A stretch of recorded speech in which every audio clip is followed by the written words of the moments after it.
as tensions between Washington and Tehran continue to rise. U.S. President Donald Trump revealed that the United States had begun moving a military fleet toward Iran, framing the deployment as a precaution rather than a declaration of war. He stressed that while the show of force was deliberate, he hoped it would never need to be used.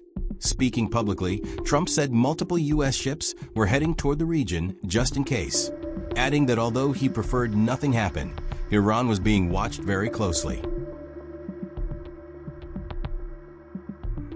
Behind the scenes, several U.S. officials, speaking anonymously, confirmed that the aircraft carrier USS Abraham Lincoln and several guided missile destroyers were expected to arrive in the Middle East within days.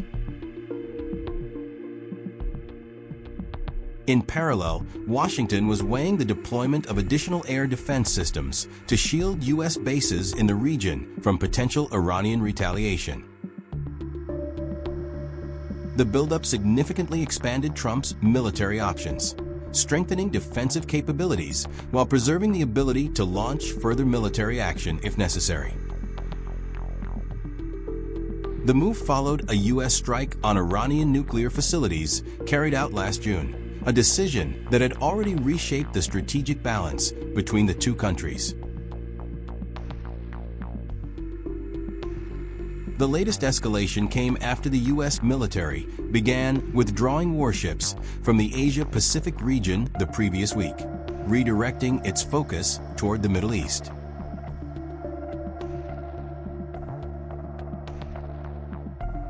That shift was driven in part by Iran's intensified crackdown on a wave of domestic protests that had swept across the country.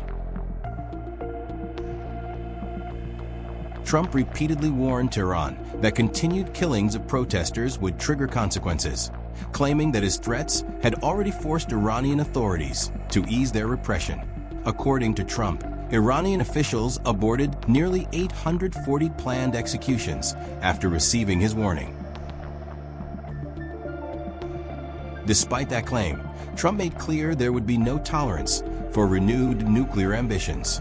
He warned that if Iran attempted to restart its nuclear program, the United States would respond decisively, stating that any future facilities would simply be struck again. His remarks underscored Washington's insistence on preventing Iran from advancing toward nuclear weapons capability. At the center of international concern, Iran is required to report to the International Atomic Energy Agency on the condition of the nuclear sites targeted by the U.S. strikes. This includes accounting for an estimated 440.9 kilograms of uranium enriched to 60% purity, a quantity that, according to IAEA benchmarks, could be sufficient to produce up to 10 nuclear bombs if enriched further. Yet the IAEA has acknowledged that it has been unable to verify Iran's uranium stockpile for at least 7 months, despite inspection protocols that mandate monthly monitoring. Meanwhile, Iran's internal situation remained volatile. Protests that erupted on December 28th in Tehran's Grand Bazaar, initially sparked by economic hardship, quickly spread across the country.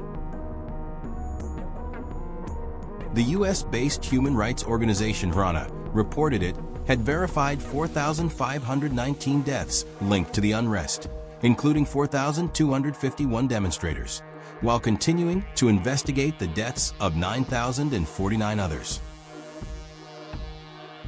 For weeks, Tehran withheld official figures, but the Iranian government eventually released its first acknowledged death toll through the Martyrs Foundation. According to the statement, 2,427 civilians and security force personnel were killed during the unrest. The Iranian state classifies both security forces and civilians killed in such circumstances as martyrs, a designation that reflects the government's framing of the crisis as both a national tragedy and a struggle for internal stability. Together, the military buildup abroad and the turmoil at home painted a picture of a rapidly intensifying standoff, one shaped by nuclear fears, regional power projection, and a deepening crisis inside Iran itself.